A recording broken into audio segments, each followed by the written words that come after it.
The Book of Ezra. In the Old Testament. Read from the New King James. Ezra chapter 9 verse 1 through 15. When these things were done, the leaders came to me, saying, "The people of Israel and the priests and the Levites have not separated themselves from the peoples of the lands, with respect to the abominations of the Canaanites, the Hittites, the Perizzites, the Jebusites, the Ammonites, the Moabites, the Egyptians, and the Amorites. For they have taken some of their daughters as wives for themselves and their sons, so that the holy seed is mixed with the peoples of those lands. Indeed, the hand of the leaders and rulers has been foremost in this trespass."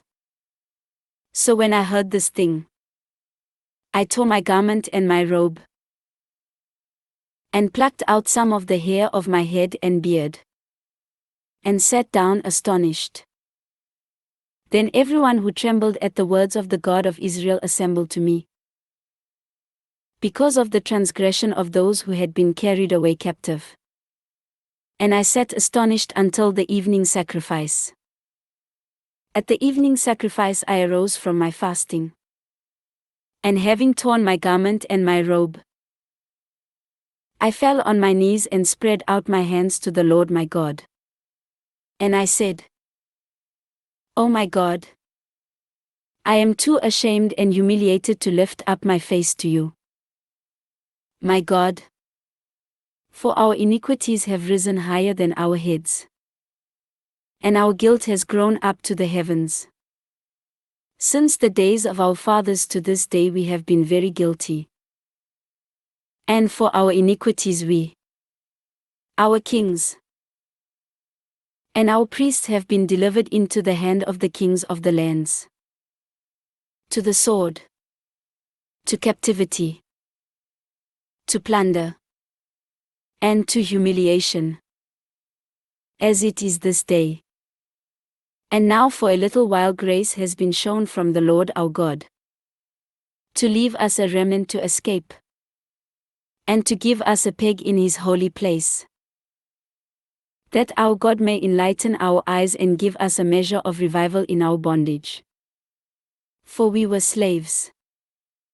Yet our God did not forsake us in our bondage, but he extended mercy to us in the sight of the kings of Persia, to revive us, to repair the house of our God, to rebuild its ruins, and to give us a wall in Judah and Jerusalem. And now, O our God, what shall we say after this? For we have forsaken your commandments, which you commanded by your servants the prophets, saying, "The land which you are entering to possess is an unclean land, with the uncleanness of the peoples of the lands, with their abominations which have filled it from one end to another with their impurity. Now therefore, do not give your daughters as wives for their sons, nor take their daughters to your sons, and never seek their peace or prosperity, that you may be strong and eat the good of the land, and leave it as an inheritance to your children forever. And after all that has come upon us for our evil deeds and for our great guilt, since you our God have punished us less than our iniquities deserve, and have given us such deliverance as this, should we again break your commandments, and join in marriage with the people committing these abominations? Would you not be angry with us until you had consumed us, so that there would be no remnant or survivor? O Lord God of Israel, you are righteous, for we are left as a remnant, as it is this day. Here we are before you, in our guilt, though no one can stand before you because of this." This ends Ezra chapter 9.